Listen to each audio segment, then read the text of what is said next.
still ongoing, and the main objectives of both the Berne Convention and the Habitats Directive have not been reached yet. So the wolf is a strictly protected species and must remain so according to scientific evidence.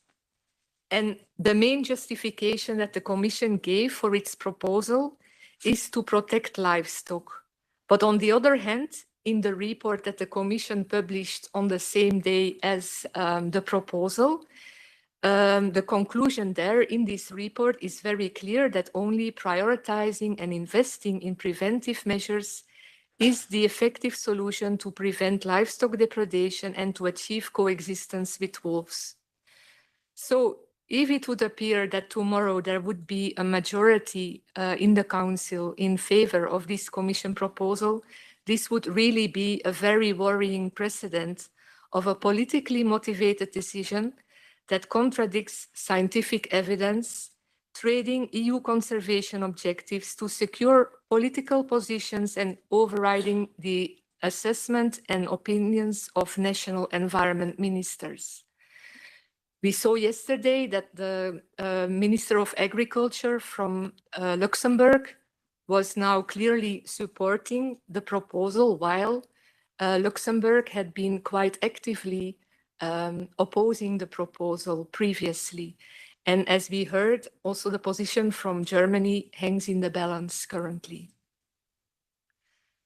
It would also be a very bad decision a few weeks ahead of the CBD COP in Colombia.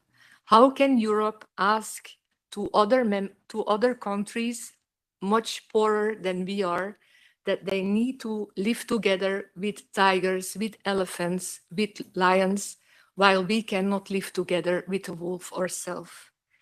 And so we must continue basing our decisions on science and not jeopardize one of the biggest conservation successes in the EU, which the recovery of the wolf actually is, and it should be something that we're all proud of. We must look for solutions, and that's why today we wanted to create this opportunity for a dialogue with stakeholders, citizens, experts, and decision makers to discuss this topic, which is otherwise just discussed behind closed doors. And our panel today aims to take stock of the current situation on the wolf conservation status and to discuss the existing measures for coexistence, the challenges, and the possible way forward. And so I'll hand now over to our moderator, Philippa Nuttall, who is an editor of Sustainable Views, which is published by the Financial Times Group. She's a freelance writer on the climate and biodiversity crisis, and she was previously environment editor at the New Statesman and founder and editor of Energy Monitor. Philippa, the floor is yours. Thank you. Thank you, Sabine, and I'm very happy to be here today with you for this debate. I'm going to quickly introduce our speakers, and then we'll have a discussion with the speakers, and then there will be time for questions and answers at the end.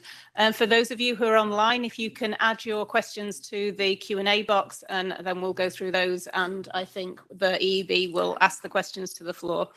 With us today, we have Delphine Dupeux, who is Director of European Affairs in the European Landowners Organisation and an expert in environmental and cultural heritage policies. She's also going to bring us some insights from the work of the EU Platform for Coexistence with Large Carnivores, because she is chair of this platform. We have Alina Tsinskasa, who's a conservation biologist at the Balkany Wildlife Society. She leads conservation projects and has coordinated the development of the wolf management plan in Bulgaria. Borja Heredia is a biologist working for the Spanish administration, focusing mainly on the conservation of threatened species and the development of strategies and action plans. And he's been involved with the implementation of the Spanish wolf strategy and international processes such as the Berne Convention and the Biodiversity Convention. Jean-Marc Landry is a wolf specialist. In 1997, he created the Institute for the Promotion and Research on Protected Animals, following the return of the wolf to Switzerland, with the aim of finding sustainable solutions to enable sustainable cohabitation between pastoralism and carnivores. We have MEP Michael Wicek, who is a scientist and expert in landscape ecology, land use, and management of protected areas. He was re-elected in June 2024 for a second term as an MEP for the group Renew, and he sits in the Agriculture and Rural Development and Environment Committees. And Sarah Aliakar is an expert in biodiversity and conservation and head of conservation at Rewilding Portugal. And she's worked for conservation and the rewilding of the Coa Valley in Portugal for the past 10 years. So there's no lack of knowledge and expertise in the room. We've only got an hour to use people's brains, so let's make the most of our time. So I'm going to do a quick tour de table to start with so that you can all just set us a little bit sort of what your expertise is and kind of where you see that where we are in terms of wolf population management and coexistence at the moment. So Delphine, do you want to kick us off? Thank you very much, Philippa. Good afternoon, everyone. Dear guests, dear member of the European Parliament, I'm really pleased to be there. Thank you to EEB for inviting us. So I'm representing ILO, the European Land Owner Organization, but I was asked to represent the chair of the European Platform for Coexistence. And I would like to give you some insight of this EU-led platform that was created almost more than 10 years ago already, and that reflects the European Union commitment to fostering coexistence between human activities and wildlife. The EU platform was established as a core principles to find out solutions, as we think that they are more effective when they are built through partnership. Conservationists, farmers, landowners, scientists, hunters, policymakers, and local communities should talk together. This is not a top-down approach. Instead, it thrives on the collective wisdom of those who are directly affected and those who have dedicated their life to understand and conserve large carnivore. We have been asked to address more specifically wolf, of course, today, and it's one of the most important issues at the EU level, of course, but we deal with all kinds of large carnivore in the platform. It's an evolving collaboration, but it stands as an instrument to foster our ability to work together across borders, sectors, and interests to find common ground. We believe that through dialogue, mutual respect, and commitment to listening to those on the front lines, we can support the coexistence. However, it is crucial that this collaboration does not remain abstract and distant from the real-world challenges on the ground. The platform is committed to going beyond the European level, reaching into the regional and local level, which is of most importance. We must recognize that the coexistence looks different in every region, depending on the specific local context, be it geography, land use, or the particular needs of people and wildlife.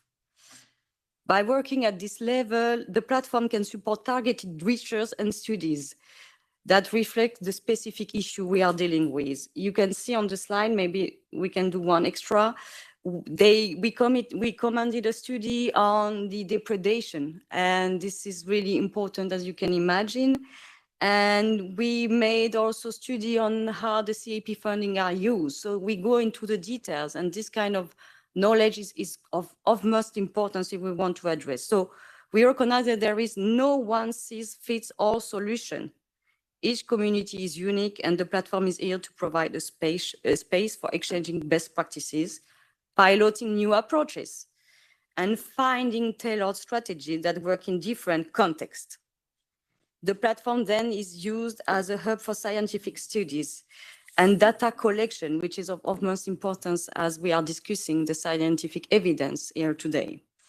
So as a conclusion, I would say that let's remember that the coexistence is not a destination, but a continuous process. It requires patience and understanding from all sides.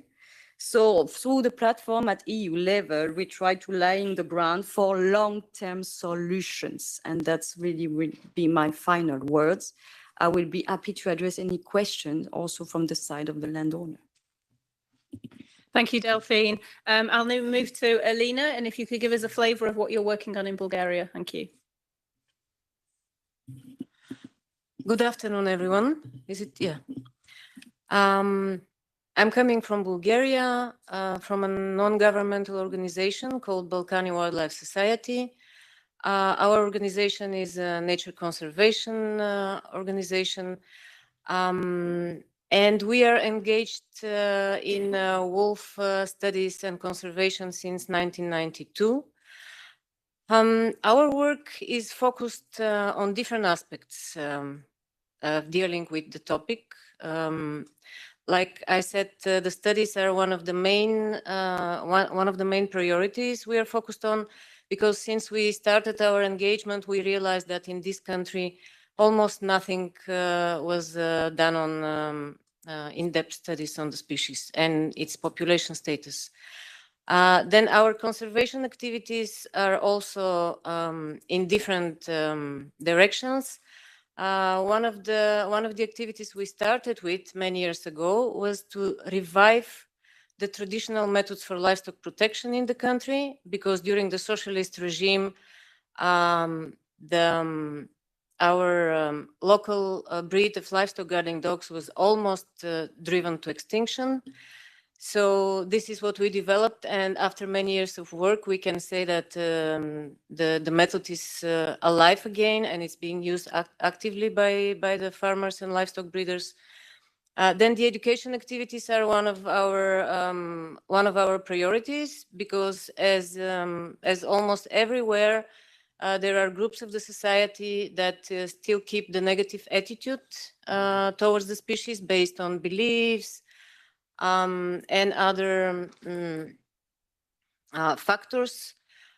So our education activities ended up in building up a large carnivore center where everyone can visit and receive realistic information about the species and actually other large carnivores of the country.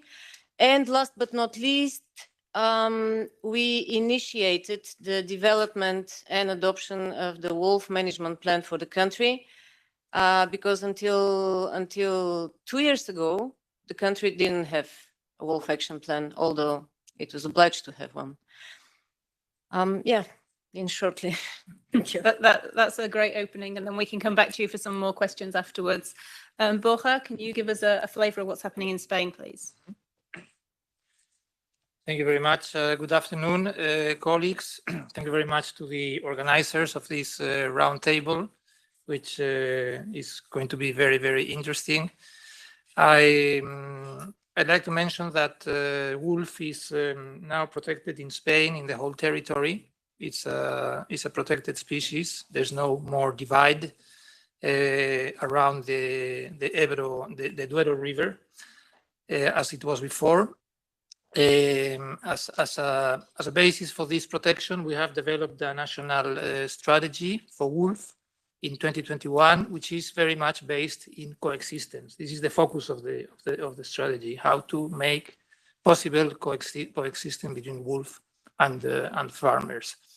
So we spend a lot of time working with the regions in Spain on the implementation of the strategy and with other stakeholders. And we are currently we're supporting some research on the new and innovative prevention measures that we can give to farmers for implementation. And we are now testing these new measures, and we will organize a technical meeting in November to present them to the public. So as you can see, we do a lot of office work, but once in a while we manage to go out in the field. And we have the privilege of having wolves 40 kilometers north of Madrid. So sometimes we see them, sometimes we don't, but it is always exciting to know that they are around. And that's the most important thing. Thank you very much. Thank you. I don't know if we got wolves 40 kilometers around Brussels, or the Ardennes are a bit further away than that, aren't they? Jean-Marc, can you explain a bit about Switzerland and your work, please? Hello, everyone. Thank you for the invitation. I'm firstly a field biologist, so I'm just feeling a little uncomfortable to be here, but I'm very happy. So what we do with my team is to work on the field and to try to study wolf in night, because this is a real wolf, and we are studying interaction between wolf, flocks, and preventive measures. Usually it's livestock guarding dogs. And what we can see is that wolves are living close to humans and close to herds and close to shepherds and so on. And shepherds and sheep owners are partners. It's not a scientist who come to explain farmers what they have to do, but farmers are completely involved in our project. And so we have done that for many years, and you can go and see on our YouTube channel, we have completely amazing images between livestock guarding dogs and wolves making fight, but sometimes they are friends and so on. And I really invite you to go to see this, because this shows you the real wolf. And based on all this knowledge gathered during 10 years, we've made a new methodology to try to work very close to farmers.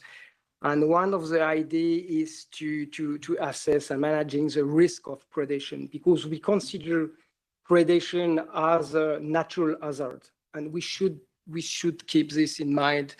Predation is not something very different like avalanches, and we know how to manage risk. And we try now to implement some new tools, and this gives us some decision-making tools. And sheep owners and farmers became now actors, and that I think is the most things to do. And our society should be with farmers. We should besides the farmers, help the farmers, as it's not protective measures is not only a problem of sheep owners, of livestock owners, but is a problem of all our society. And I think today we will talk about livestock guarding dogs because it's a major issue. And I think what we have to do is to keep wolf protection, to be able to help all these people. And to be frank, I'm working very close to the sheep farmers and livestock farmers. And I think we can coexist with large carnivores. This is very possible, and we can show it. Thanks a lot. Thank you. Some very positive words there. Michael, can I pass over to you now, please? Okay, thank you once again for the huge attendance to all of you and for organizing of this event. I think it's very crucial event right now because bad things are coming probably. I really follow this issue with very much of concern. I see the change of the attitude within the Commission that was really happening around the end of the previous mandate. I think that Commission in its decision-making process and its proposal should be really driven by science. And I really have no other explanation for this change of course than some political and populistic driven causes, because the science hasn't changed or hasn't changed that dramatically in order to really for the Commission to react the way that it has and probably will be. So I think that it's very good that we meet here today. I am very happy that facts will be presented and that we can think about possible strategy how to tackle this problematic situation we all are in. It's about the wolf, but it's not only about the wolf. The wolf might be the victim of wrong decisions, but it definitely will not stop there. We are really talking about opening the Berne Convention, the Habitat Convention, and if that is allowed, then the wolf will not be the only species affected. The same destiny will be there for bears, for beavers, for otters, for cormorants, for seals, for lynx, for wolverines. How many species will be affected? Affected not based on scientific evidence, but based on proposals that are very much interlinked with campaigning, with populism, with false premises of some sort of protection of agriculture and farmers. I'm pretty much sure that if we shoot and call every single wolf, the agriculture will not be saved in Europe. The problem is somewhere else. And this is only sort of wicked greenwashing that we are actually experiencing. I'm very much convinced that we have all the tools that we need to actually establish and secure proper coexistence of wolves with human society. What we miss is the willingness and the effectiveness of their implementation. And I'm very much convinced that no trophy hunting will improve the situation. Quite the opposite is true. So I'm very happy to see all those familiar and friendly faces around and looking forward to today's discussion. Thank you for Michael for putting it into this wider context. Sarah, if we can move to Portugal now, please. Sorry, you're there. Good afternoon, and thank you so much for this invitation.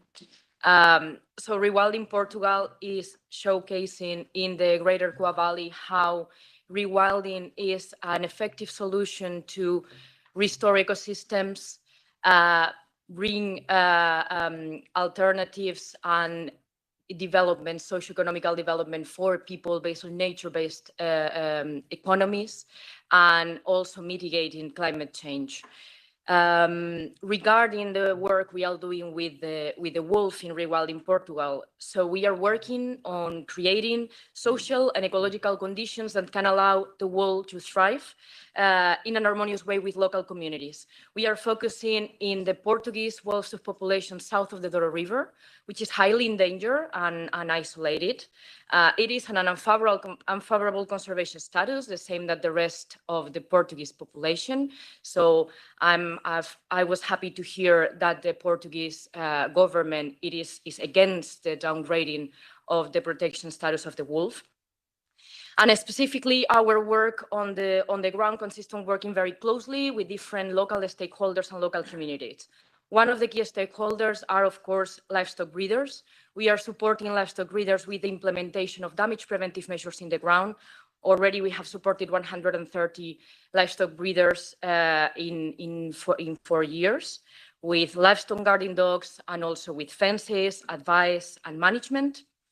We are also working with these livestock breeders together with entrepreneurs to develop successful business models that support actually the farmers that are working towards coexistence.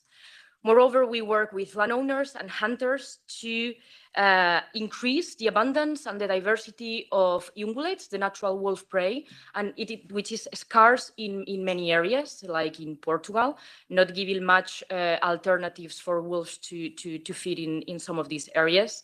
And finally, we also work with authorities to improve governance models, to bring solutions that are positive for nature, for the wolf, and also from the farmers in bottom-up approaches. So I hope that my contribution here today can bring what can be done in the ground, what can be achieved when we work with nature and not against, and we work with people instead of trying to create a polarized environment. So when we really work together each other for a common objective. Thank you, Sarah, and thank you all for your opening remarks. And before we actually go into the specific problem, I think it would be good to understand a little bit more about wolf population in general in the EU. And perhaps Jean-Marc, you can give us a bit of overview in terms of where do we find wolves in the EU and what's their conservation status? Do you hear me? Yeah. So this is a very interesting question because we always ask us how many wolves do we have? Each country would like to know this. And we try to make census, but with wildlife, it's very difficult to give a good count. And if we give a count of wolves, it's only for political reasons, for to kill wolves. In France, it's the case. In Switzerland, it's also the case. So we have some data, and we say it's around 20,000 wolves for Europe, but it could be more, it could be less. This is only to see what is the trend of the increase during years. And now we have an increase of wolves in Europe, but a number doesn't mean anything. We should count in pack. That's the first thing.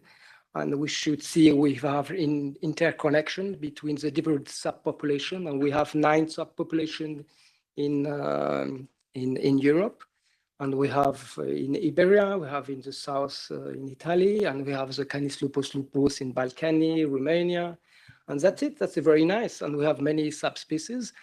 But what is important is not the numbers, like I told you, but is genetic. That is a very good point. And even genetic, if you should consider today ecotypes. Ecotypes, that means we have some local wolf or adapted to local territories. So if you take a number of wolves, we can say we have a lot of wolves and the wolf is doing well. But if you see how many sheep we have in Europe, is 60 millions.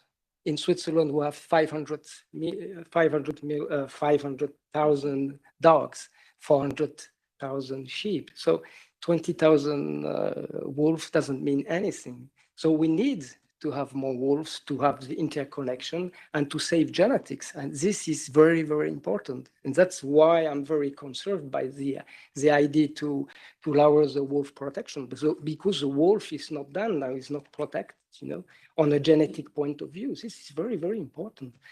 And just to give another number, in France, we were told that 500 wolves is okay. The population will be available. But if you take sheep for a specific breed, you need 6,000 sheep to say that the breed is safe. Now, if you take this number and you put it for France, we say it's 2,100 or 5,000 wolves to be safe, genetically safe. And that we should bear this in mind. It's not numbers, it's genetic, and it's interconnection. And now we have wolves everywhere in Europe. 23 countries are concerned about reproductive packs. And a wolf today could be everywhere in Europe. We have a wolf from Germany who came in Spain. We have a wolf who came from the Dinarite Balcony in Switzerland. So when we are talking about wolves, we should see this in an overlap, throughout all Europe, and not only one country to say, yes, Switzerland want to kill wolf, France should kill wolf. It's really a EU platform concern. We should all work together. And just to end my words, to say today, if you take numbers of wolf and genetics, the wolf is not safe.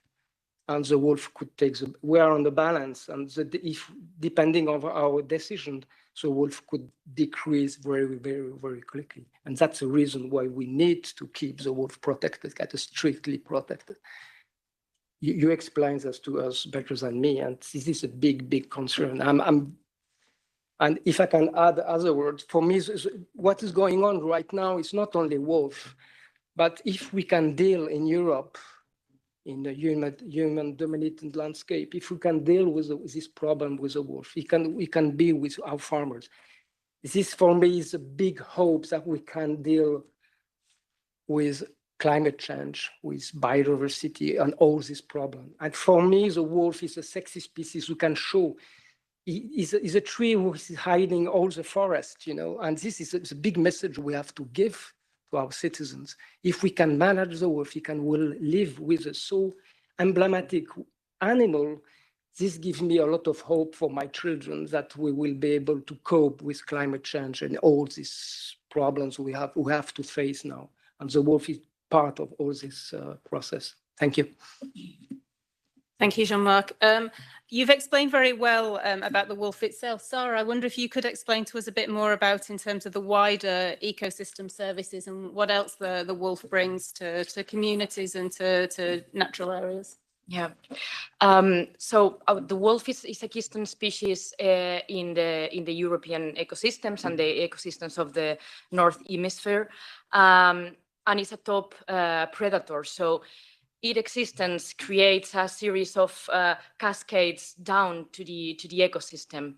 One of the very important things that the wolf does in the ecosystems is the disease control. And there was a recent study in Spain, in Asturias, looking at this and how the wolf is controlling the spread of tuberculosis in the wild boar. So is keeping the populations of ungulates by removing the sick individuals, and so reducing the probabilities that a disease that is as dangerous as can be for livestock is spread to livestock. So just to give numbers here for this study, they calculated that without wolves, the prevalence of tuberculosis was 26%, and with wolves was 0.1%. So we see the big difference here. Another thing that in ecology, we all keep learning about wolves is what is called the ecology of fear. So they make their prey move along the landscape. Then the ungulates are not just stuck in the places where they find more food and where they prefer to be, which can lead to overgrazing or the prevention of natural regeneration. They keep animals moving on the landscape, which also promotes this dynamics and this diversity within the landscape. Super, thank you very much. And Delphine, I wanted to move to you now in terms of coexistence measures and whether you could explain a bit more from the work you're doing in the platform, what coexistence measures are being put in place and how they're working.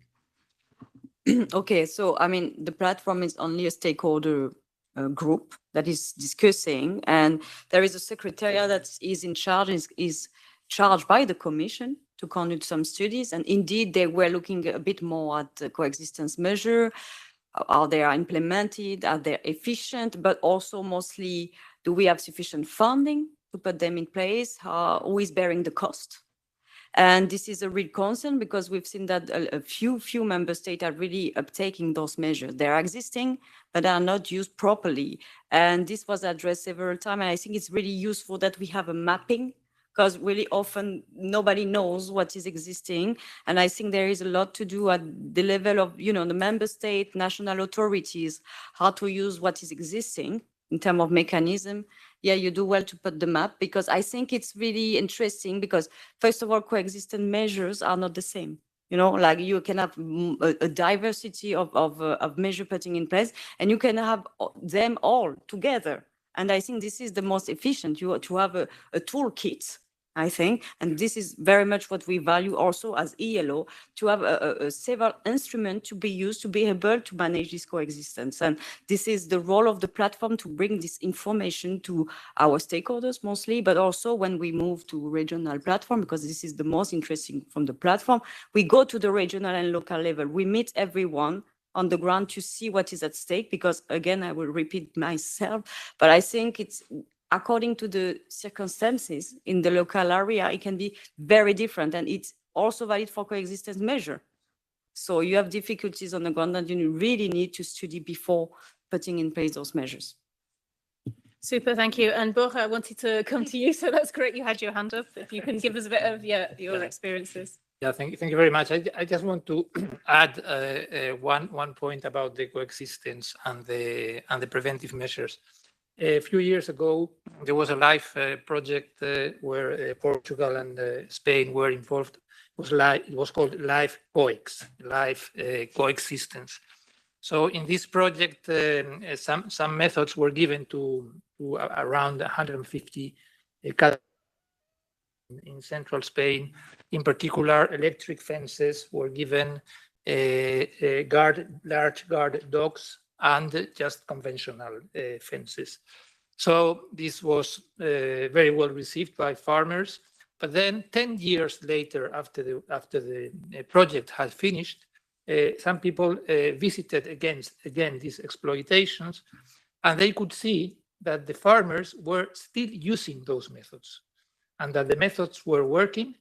Of course, there was renovation of the dogs, and there were some problem with the electric fences. They have to be renewed as well. But 83% of these exploitations were using those measures, and the farmers were very satisfied because they had this opportunity and they were using it continuously. I think I like this project because it's a very good idea. It's a very good example of how these measures can work effectively and can be accepted by the farmers. Thank you. Alina, I wanted to ask you, you measured coexistence measures that were based around traditional measures, and perhaps you could explain a little bit more what those are and any challenges that you've had to overcome as well about bringing these methods back.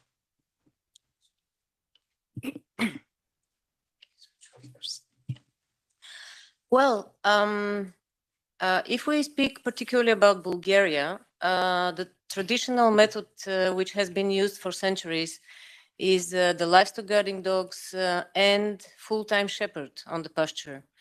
Additionally, in most of the places, animals are kept inside the night. Only in the high mountain pastures where it's impossible or very difficult to build such enclosures, shepherds relied mainly on livestock guarding dogs. So this is the traditional method for Bulgaria, and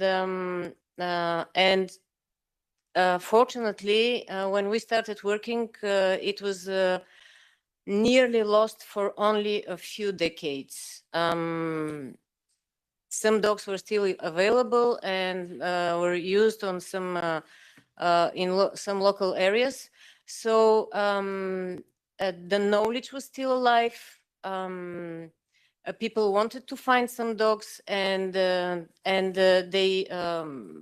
they assisted very well in what we wanted to achieve. But if we talk about new methods and different measures, then it's very important to have in mind that not all measures are applicable everywhere. It depends not only on geographical conditions, but it also depends on type of pastures, the practices of the livestock breeders, if they are mountainous or different. So, for example, electric fences wouldn't work in Bulgaria if you want to surround the pasture for grazing the animals, because our pastures, the mountain pastures, are not so rich. The animals need to move a lot. You cannot move the electric fence every day, but the electric fences were found to be very effective for the night protection. But again, it was very important that in Bulgaria, the tradition of having full-time shepherd and reviving the Karakchan dogs, yeah, it's still alive. For the countries where the wolves were not present for many decades, that was the problem, because many people learned that the livestock can be unattended in the mountain. And then it was very difficult for them to accept that they have to pay again a full-time shepherd. They have to have costs for livestock guarding dogs. In some places, the knowledge was not kept well enough.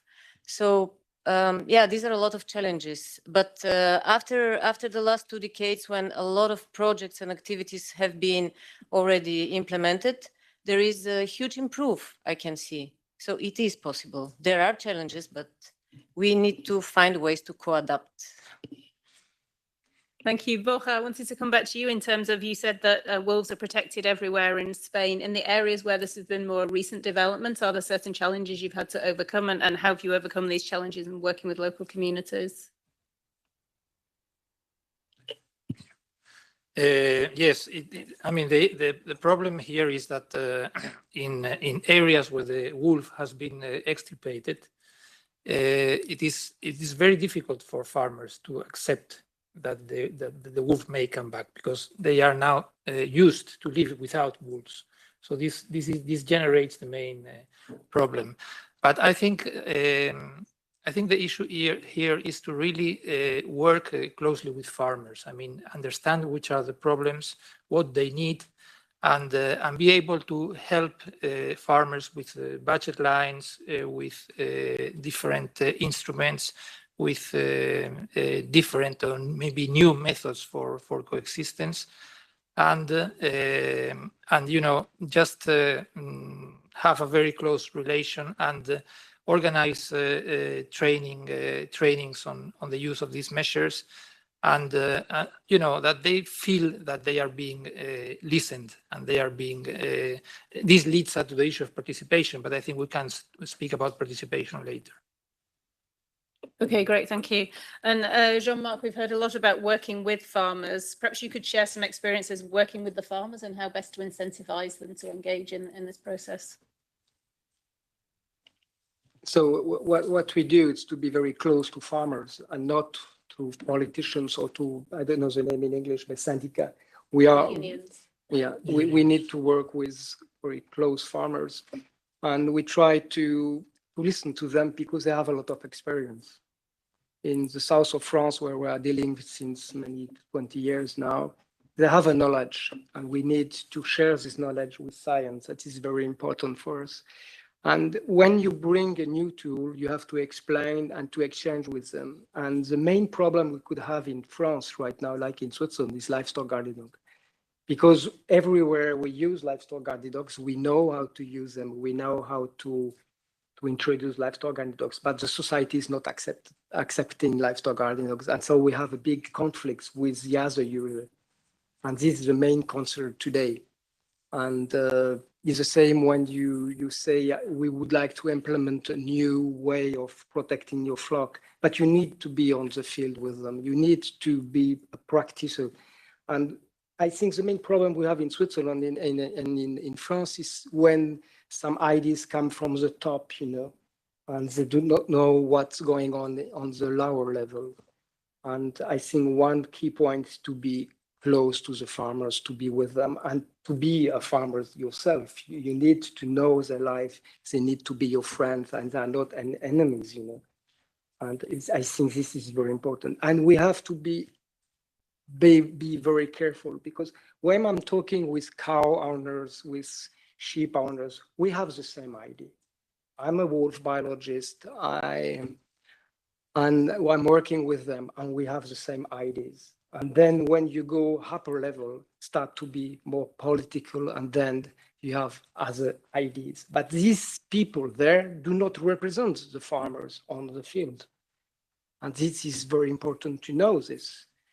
When we are talking to lower the wolves, but many farmers say to us, it's maybe not a good idea because we need money from the EU to do this, to protect our flock. And if you kill a pack of wolves like we do in Switzerland, say, okay, and what? And next year we'll have new wolves.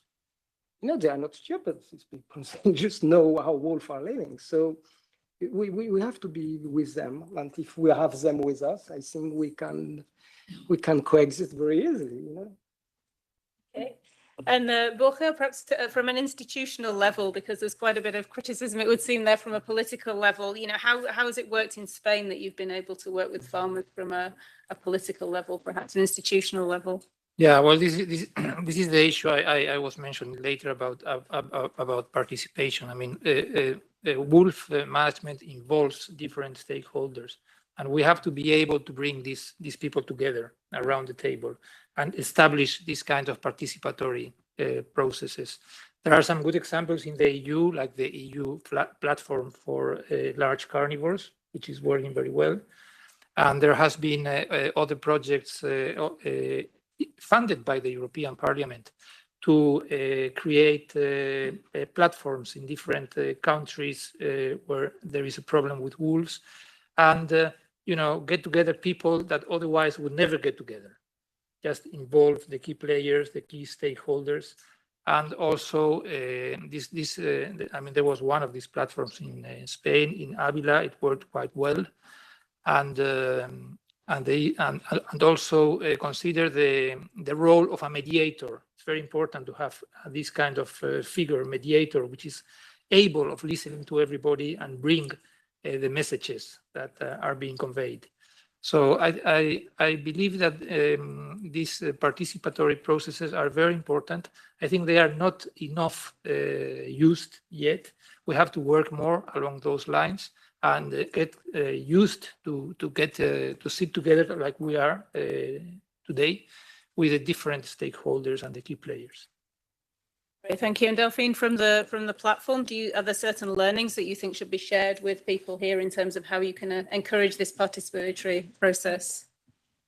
Yeah, I mean, after following more than 12 years of discussion, we experienced some issues and conflicts, of course. Also, but from the start, when it was created by the EU, was a political commitment to make people discussing and finding solutions together. But honestly, the funding was really insufficient, let's be clear. And we said from the beginning as stakeholders, if we only discussing at EU level, it won't work, because this is a distance that putting people and thinking that we are maybe deciding on their behalf. So as ELO, we've been at the forefront saying to the EU, we will look for other type of money. And we've been to the parliament asking for pilot program, completing the platform. And that's why the platform was able to go at regional and local level, because we had the funding of the parliament.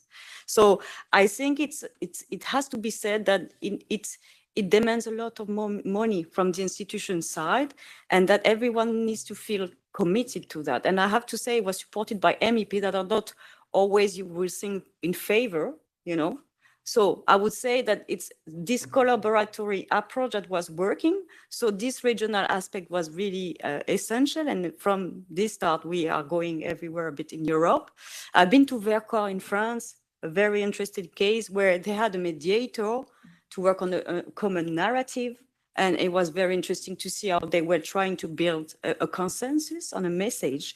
But they mostly agree on not agreeing all the time also. And this is what we have to admit. We don't have to always agree on everything, but maybe having the common objective and admitting the problem of users is already a really good start, I think. And it's working over there, but you see the platform in the Vercors, for example, is struggling to continue on the long term.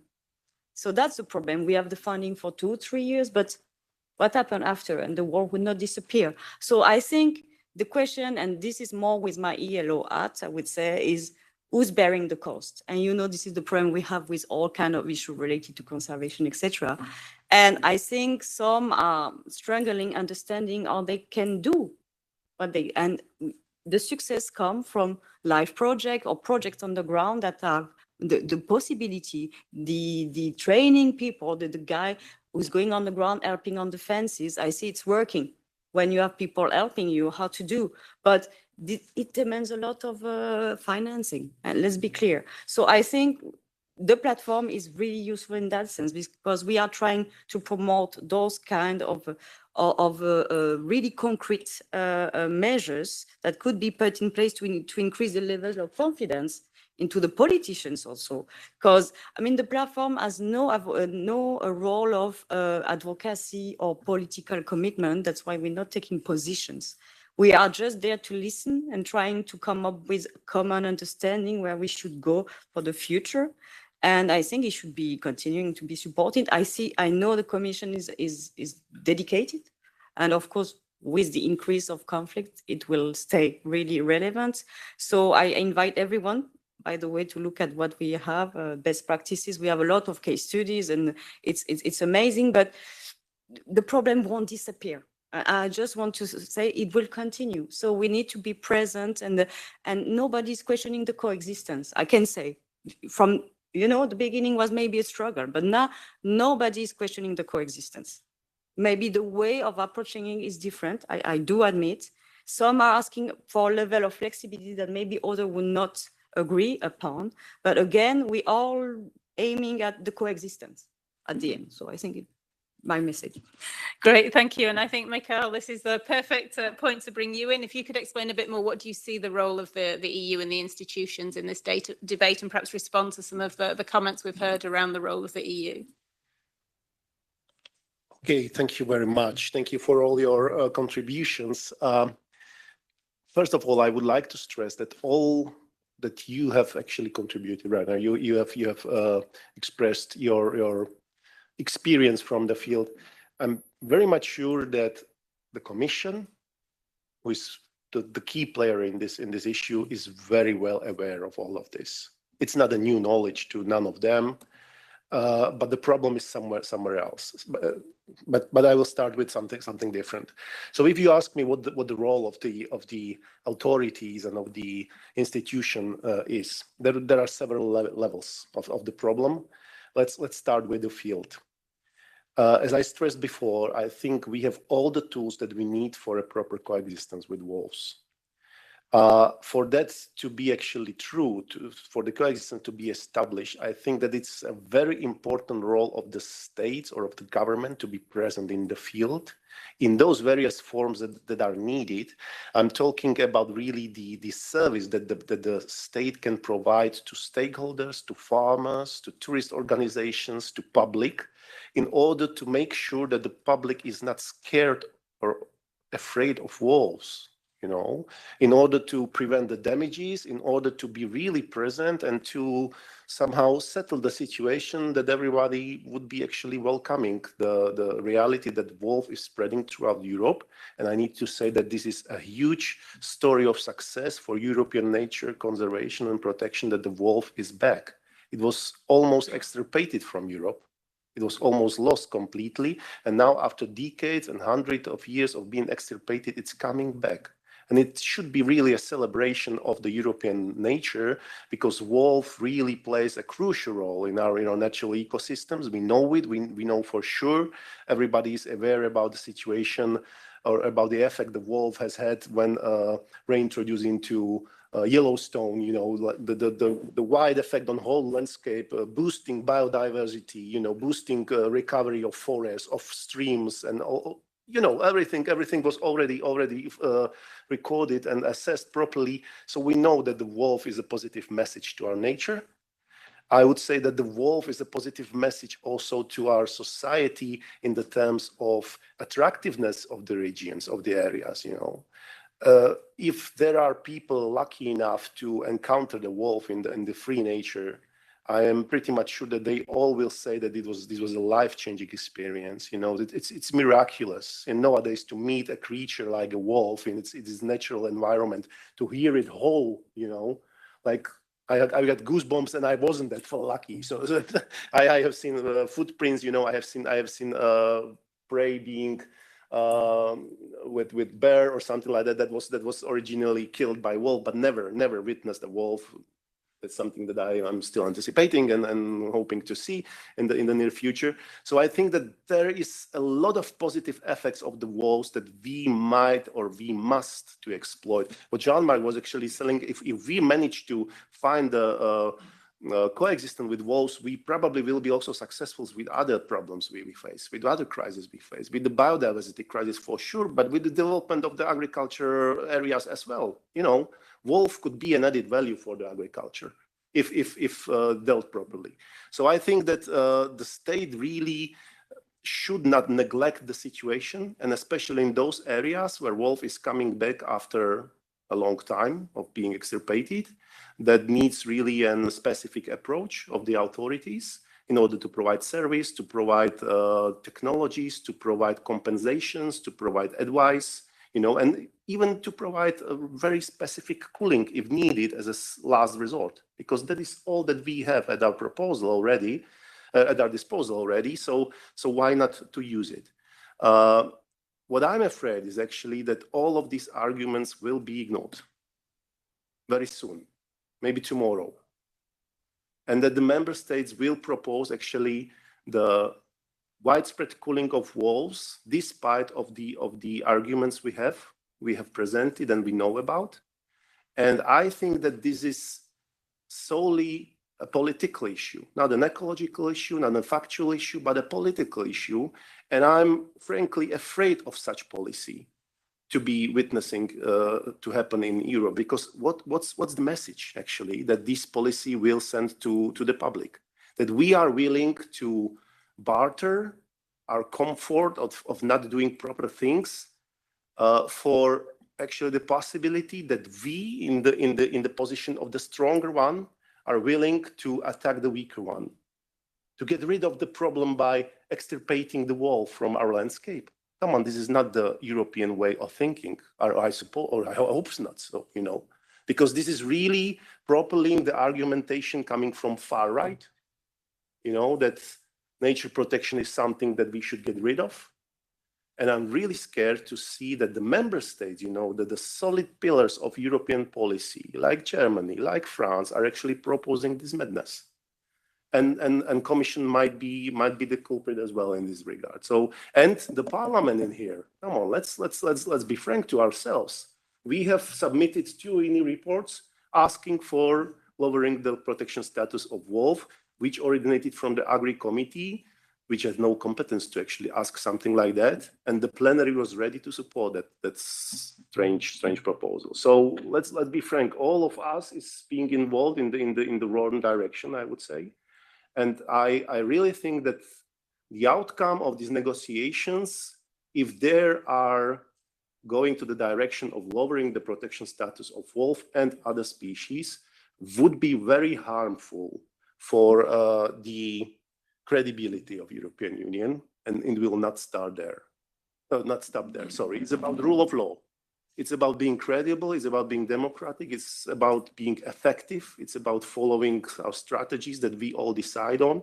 And we definitely decide on that we need to protect the wolf, and the favorable status has not been reached. So there's really no objective reason to change the direction. And I would really ask all the responsible to really think it over and really stop this madness, because this is not how things should be dealt with. Thank you. Thank you very much. Bora, I wanted to bring what Mikhail said to you, that not only is this perhaps not a great decision for the wolf, but also where does it sort of sit with the EU's commitments, in the sense that there's now the nature restoration law in the EU, there's also the global biodiversity framework, COP16 is coming up. If the EU were to go down the road that Michael's just set out, would that be in line with those agreements or not? Yes, I completely agree with Michal's statement. I think that this proposal is not based in science; it is politically motivated, so to say, and it is not timely in the sense that member states are now working on the reports to Article 17 of the Habitats Directive. So now the conservation status of wolf is being very, very deeply analyzed in these reports. So it doesn't make sense to make a political decision now, changing the protection status of the wolf, when in a few months we will have much more information and we can take a much better decision and much more informed decision. Regarding the last part of your question, definitely the wolf is a success story in Europe. We are witnessing this, and now changing the protection status, like it's kind of interrupting this success story. And I think this has a cost for the EU. I mean, the EU is seen as a kind of a champion in the international fora on climate change, on restoration, etc. But if we do this to the wolf, it will be a disaster for wildlife management and conservation. And if you look at the global biodiversity framework that was adopted by the CBD, there are some targets on human-wildlife conflict. And the ways to address this conflict is not about deprotecting species, but using other kinds of techniques. So I think it will very seriously affect the reputation of the EU, definitely. Great, thank you. I'm going to move to the Q&A section in a minute. Just before we finish this part of the debate, I'd just like to ask all the speakers to give one recommendation. If you want the EU to continue being a biodiversity champion, what recommendation would you give them? Sarah, I'll start with you. Maybe not only one, but a quick couple of them. I think definitely one recommendation is rewilding, is having more functional ecosystems. We know that we need healthy ecosystems for the good of also of people. There are many places in Europe that we still need more diversity of wild prey, and where ecosystems have been really simplified. The other very important one is looking at other possibilities, like how nature, for example, with nature tourism is a very important source of development that also is a big motivation for, or can be a big motivation for young people to stay in some places, and also address rural depopulation. Then what has been said by the rest of the speakers, just look at farmers as a very diverse group. We are used to look at farmers if they were very negative with towards wolves, and that's not the case. With the farmers we are working, most of them have positive attitudes towards wolf, or positive to neutral, and they believe there are solutions that are not human-wildlife conflict, but more human-human conflict. So kind of let's sit together and address our issues. One of those issues can be done by the CAP subsidies, because CAP can support much more damage prevention that is doing right now. Sometimes holdings are just being established in places of high risk of predations, and we ourselves have some of those cases, like farmers wanting to have a holding of 600 cows in the middle of the territory of a pack, and then you ask, has someone told this person that he needs to put in place some damage preventive measures? No. At this moment is many conservation or rewilding organizations that are doing this work, where also the agricultural statement needs to be more supportive with this. So just really being more participatory, collaborative, and just take responsibility on solving issues and not just using a scapegoat of pushing a problem, because really lethal control is something that is already implemented and is not working. Many governments in the EU have been using lethal control as a method and has never reduced the attacks and has never improved coexistence towards wolves. So we need this new paradigm in which we are able to live alongside wildlife and not going back to something that we have already done and experienced as humanity. And I believe it's not the world we want to leave the new generations. Thank you very much. Jean-Marc, the same question to you. Right. I've made a little list. So thanks. I think one thing we should do is to support more small livestock breeders, because a lot of money from Europe come for huge farmers, and the smallest one don't have money, because you know how you can get money, and some people are very kind at this and other people are not. So I'm working with small breeders, say I need more money to be able to do my job. I think we should change the status of the livestock guardian dogs in Europe. What should be done is that this dog should be considered as a working dog, because we have so many problems now, and we have some breeders are bringing court because we have some complaints. Dog is part of the flock. Dog is part of the protection, and we need to help them with this. I think we should need the status of shepherds, at least in France and Switzerland, to be recognized, and we should put shepherds back to cattle. Keep cattle, because we have free-ranging livestock in Switzerland like in France, but we have no shepherds for this. And if we could put back people at the heart of the protection, at the heart of the pastoralism, I think this is one of what we could do. And I think that today cattle, like in France and Switzerland, should be considered as protectable, because the local laws or the national laws say cattle are not protectable. So you can shoot the wolf and will not give you money to help you to protect your cattle. And if you give money, and you can help cattle owners to protect the livestock. I think we should do harmonized wolf monitoring throughout Europe to know what's going on, because in France, we have a good monitoring like in Sweden, but in some countries it's more something like this, so this could be very important. And we should maybe keeping going on monitoring effectiveness, and this effectiveness of protective measures should be done by neutral institution. Because if you see in the report, you see, like in France, protective measures are not working. That's not the truth. But the people who are doing the studies are against wolves, so they will tell you no, it doesn't work. That's reality. It's reality on the field. I think we should need also more science in all these debates. I'm a scientist and I'm frustrated not to be listened. I know you know everything, what's going on. I'm very impressed because you know what's going on in the field. But when I'm working in Switzerland, in France with the local governments, they do not listen to science. It's the same with the climate change and so on. And protective measures should be concern of all the society, not only for sheep owners, livestock farmers. All the society should be concerned. And never forget that when you implement protective measures for the farmers put money from his pocket, and it's a time consuming. It's very easy to say to people, you have to protect and we will help you.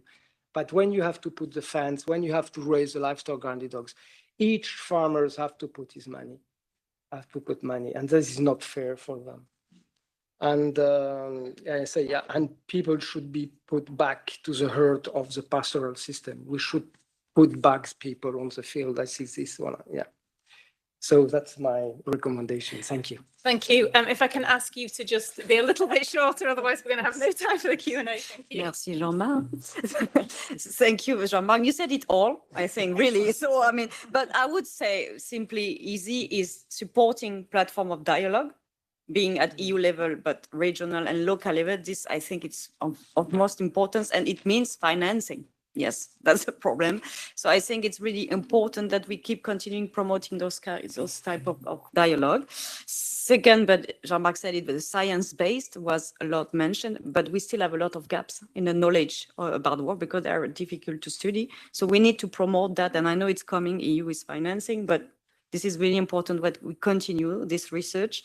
And from my ELO perspective, I would say, I would question everyone, like, what do we want for the future of our countryside? But because this is really our worry.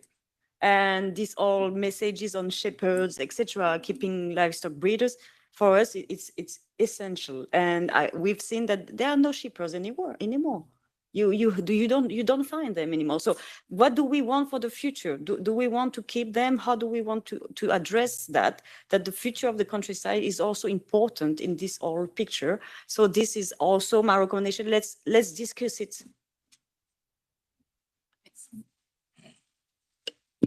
I think most of the issues have been mentioned already, but I think I would like to emphasize the need to promote funding for wolf conservation and management.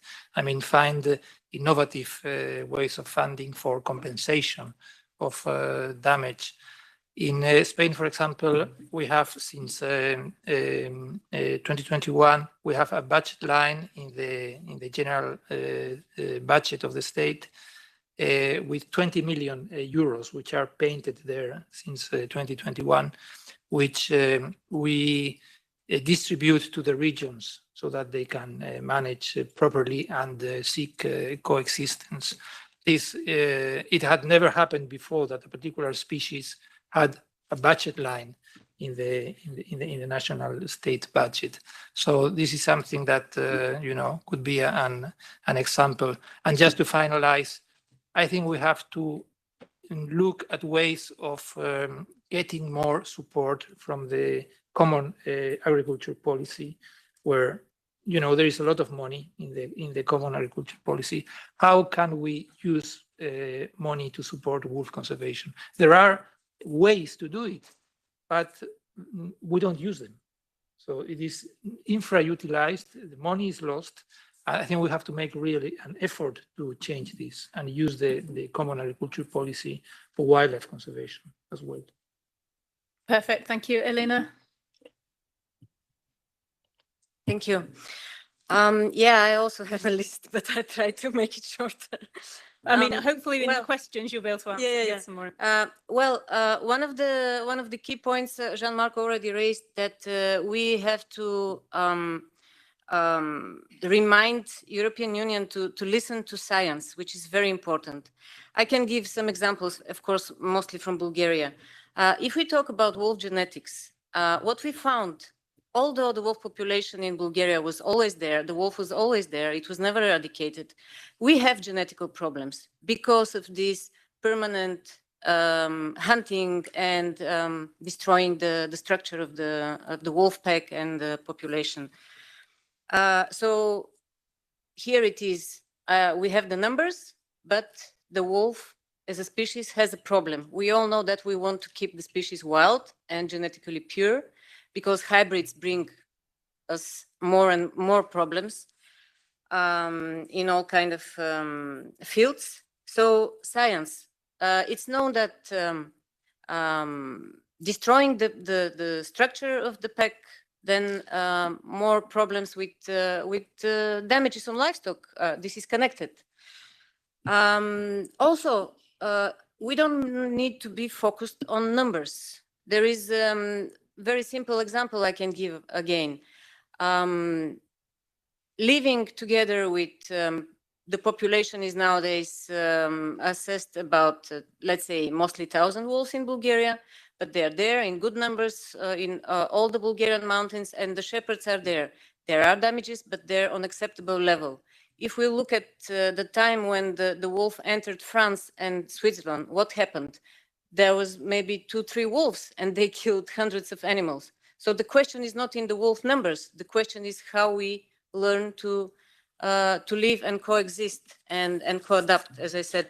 And one point I would like to give about the common agricultural policy and how we can improve the things there.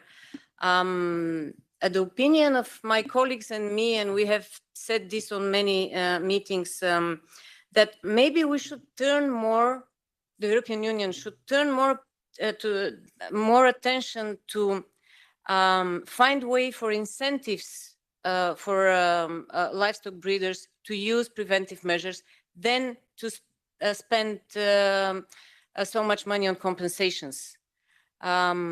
This would be maybe a better way. Thank you.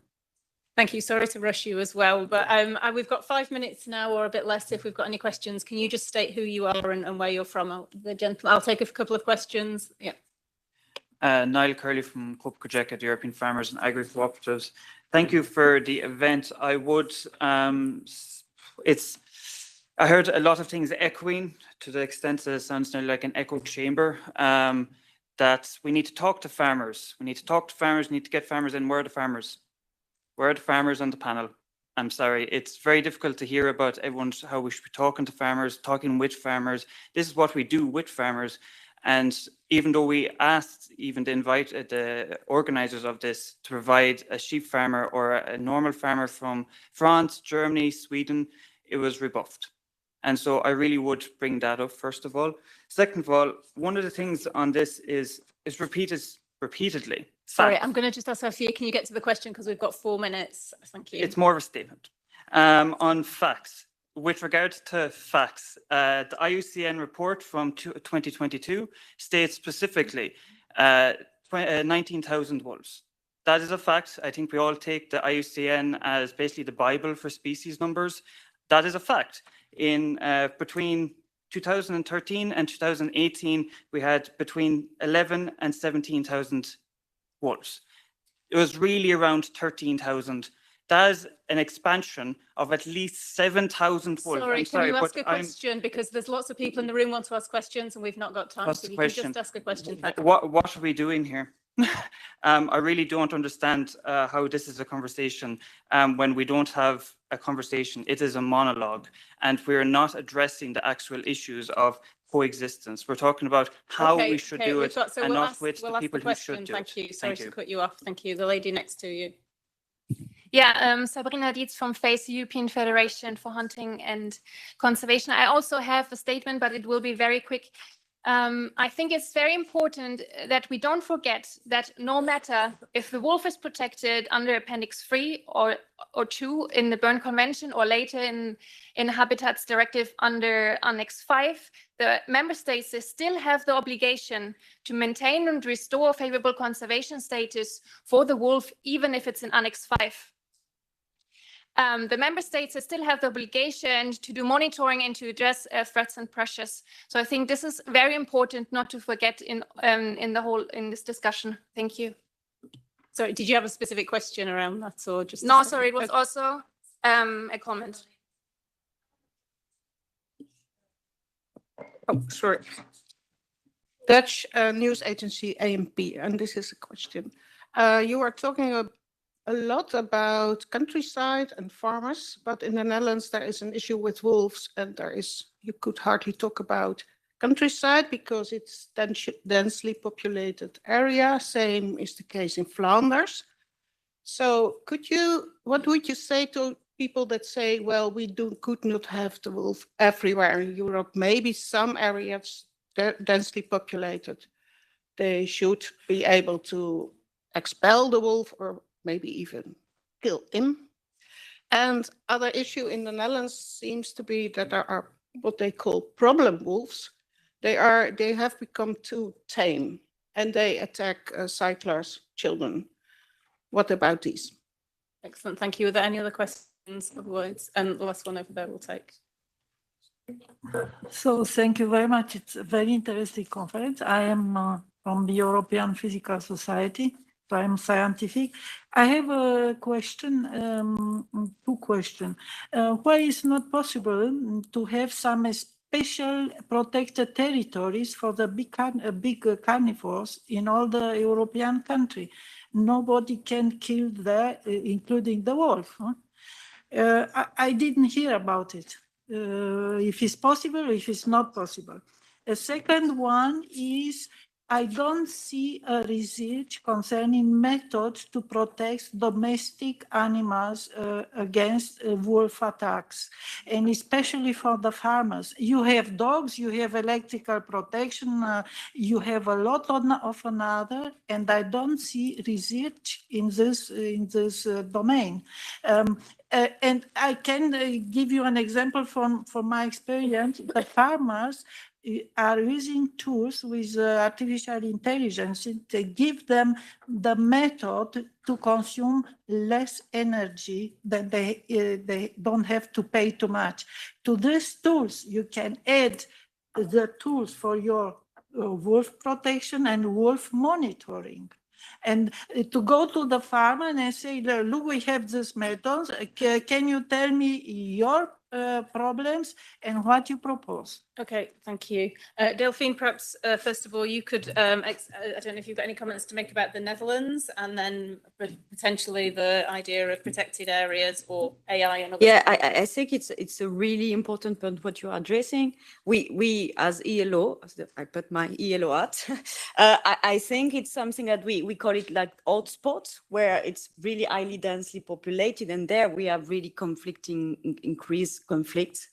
Of course, we will never plead for completely removing, I mean, I don't think it's a fair solution, but we definitely have to address this. We have members that have really this problem, especially what we see arising, and this is really important to address, is this conflict between two biodiversity conservation goals. So, for example, in Netherlands, we have a member that has a really important park in Natura 2000, and he had, since the coming back of the wolf, has a conflicting aspect over can I keep the habitats, and it's a habitat conserved under the Natura 2000 area, or do I have to introduce the wolf? Do I have to accept the wolf, but it's destroying my open landscape because I had grazing animals that are killed by the wolf? So we have this kind of type of a rising issue that it's coming to us. We try our best to address this, and that's why we are demanding a bit more flexibility, because we need a variety of instruments to be able to come up with new emerging situation. You mentioning this interaction between human and I think it's an increasing problem. There is no study properly to assess that, and this is also something we are working on through the platform, also to have a proper study to address social and economic conflict. That's we have no everyone is claiming things, and everyone is talking about fake news. So I think it's a moment where we really need to study the social aspect of the coming back, but these are really experts on social acceptance, etc. So we really need to come up with a serious study about those aspects, and we are promoting this through the platform. And I would say to my dear colleague from Copa Cogeca that landowners, we also have farmers, so I think we are talking also on behalf of farmers. But I do think also we will have an increased problem maybe in terms of sanitary. The wolf would bring rabies or something like. We need to be prepared. I think there is an increase. We need to be prepared, and where we need prepare is in densely areas. Of course, it's the most problematic, I think. And there, I would welcome, any discussion, any moving forward in that direction. And I'm not sure I understood completely your question, but on the dogs, yes, indeed, it's one part of the social problematics that are rising. And I think we should come up with something like we know what's happening on this dimension. Thank you. Does anybody else on the panel want to come in on the urban areas issue, or no? Okay. Yep. Yeah, with the research in damage prevention that you asked. So I think life projects funded by the European Commission has brought some knowledge on what works better and for damage preventive measures. We are one of those cases, and are also right now bringing some figures on the farmer satisfaction and the perceived efficacy that farmers have, the ones that are using preventive measures. It is true that also what the study said is like we need to know more. So of course, like putting research and public research on the service of understanding and creating new solutions. You mentioned artificial intelligence. Of course, I mean, are we not creative for doing many things? So why are we not doing this with damage prevention? The figures I can share from the livestock breeders we are working with. We are working with livestock breeders that have had damage, and some that have had no damage. Some of them are in parishes where there are wolf packs, and some others are in areas where wolves are coming back. I think the difference of what we are doing, what sometimes governments do, is we try to work on prevention. So trying to work with the people even before the wolves arrived. And this is normally not done because no one wants to speak about wolves until wolves are in a territory. And then when you have the problem and you don't have the means, then you are just creating a big issue. From the livestock breeders that are implementing damage preventive measures, for example, with fences, of 26 that we have interviewed that has been using the fences for more than 6 months out of 48 fences that we have given. In 81% of cases, we have a reduction in the attacks, and 19% of cases, we don't have a reduction. Other papers point with fences to more than 75% efficacy. With livestock guarding dogs, this is a bit more challenging. Sorry, I'm going to ask you to just, okay. If you can just conclude. Yeah, so we can talk about livestock guarding dogs. Sorry, we're just over time. I just wanted to give Sabine, perhaps you could respond to the comment about who was chosen to be on the panel and why farmers were not represented. I think Delphine already responded. ELO is also representing farmers, and maybe it would have been better if Copa-Cogeca would become again a member of the coexistence platform at the EU level, like in the beginning. Well, a quick question. Yeah, but very quick answer for that one. So we were asked by the organizers to bring farmers. We have spoken with some, but English is not the language they feel comfortable with. So I could agree on this would be very interesting having farmers for different countries. Maybe there would be the need to having someone translating to the different languages. Also, even if we would have farmers here, I'm sure someone would argue that those farmers have been chosen in different ways. So we would need to be sure of have all the local voices represented, because I'm just talking in my case, what I'm presenting here of the voices of farmers are people we have talked to, and we have farmers that are against wolves, and we have farmers that are in favor of wolves. So there is a diversity of people that should be recognized. Super. Thank you, everybody. And I'm sorry I've had to rush everybody. We could clearly carry on much longer. Thank you to everybody. I'm now going to pass the floor to Anja Hezekamp for the final words. Thank you. Yes, thank you so much. Well, first of all the participants here in the room and online for joining us for this important discussion.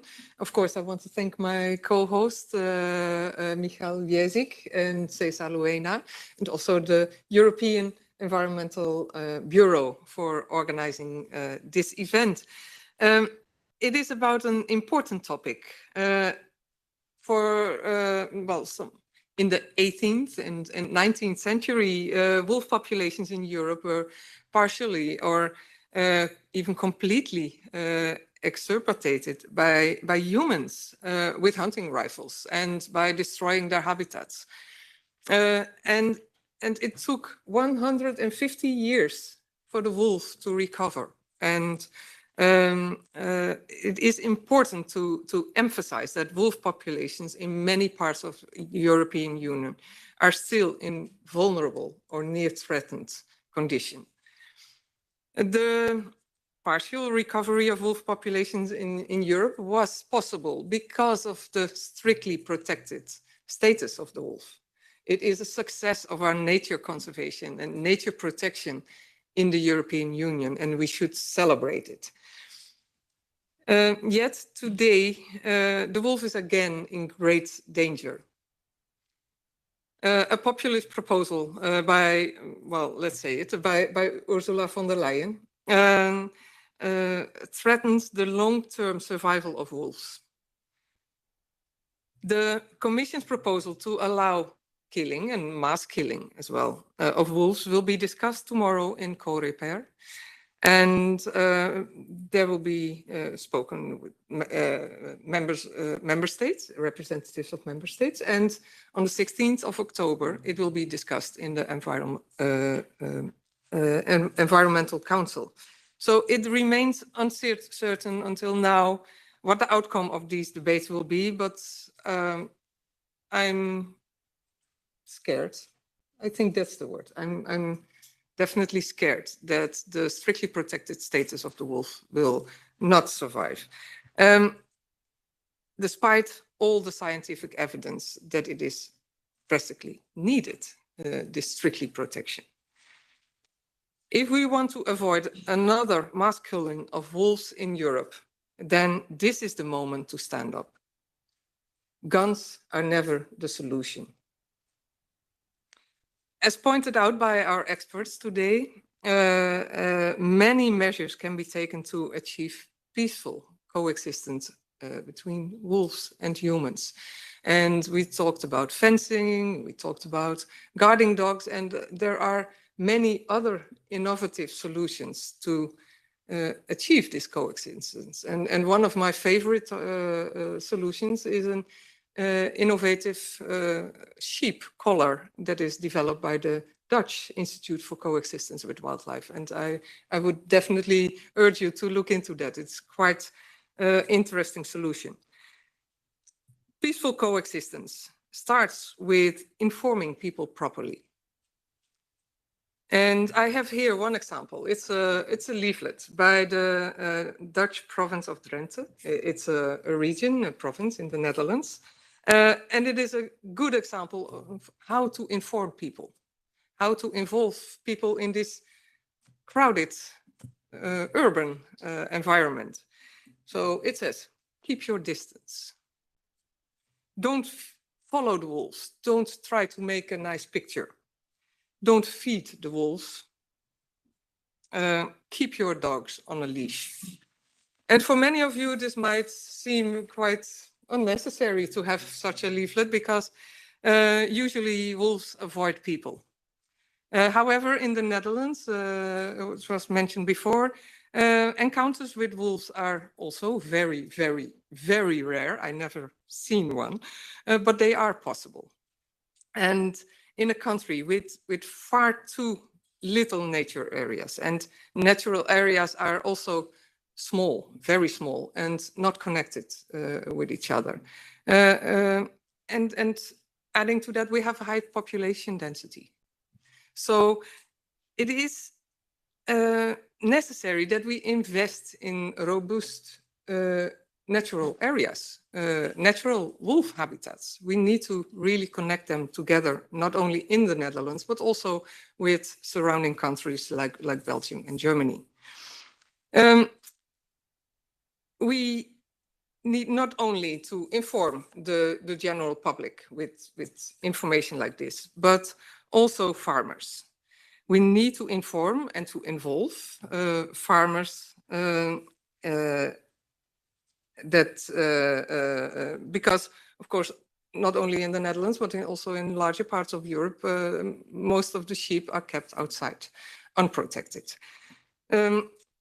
In the Netherlands, also in other parts of the European Union, subsidies and funding for fencing, for guarding dogs, and other alternatives are not used. So better information on how to protect sheep and on how to access subsidies and funding must be provided. We need a toolbox. And furthermore, legal obligations to protect kept animals are not voluntary, and they should be enforced. Besides that, we need to put the situation in a little bit perspective here.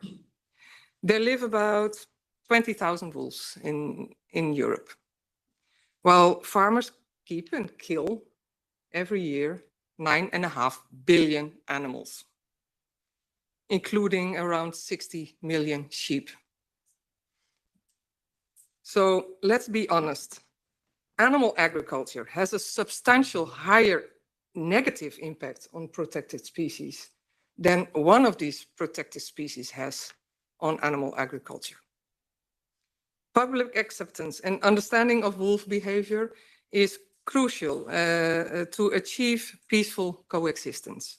That is why we need to listen to science rather than listen to the framing by the farming industry and listen to Ursula von der Leyen telling us a lot of fairy tales. And we are not alone. Over 300 civil society groups call on the European Commission to strengthen and not undermine efforts to live with wolves. Member states should strengthen wolf protection and not weaken it. And also, according to a study done by Eurogroup for Animals, the Humane Society International, and IFOR, 2 out of 3 European citizens living in rural areas support strict protection of wolves and also other large carnivores, I might say. Even the environment ministers in the EU are deeply divided, and we will know in the next few weeks what will happen there. But science is clear. The protection and the survival of the wolf is of paramount importance for the restoration of European ecosystems. So I just want to say, let's do this, let's make it happen, and let's keep the strict protection of the wolves. It deserves it. Thank you.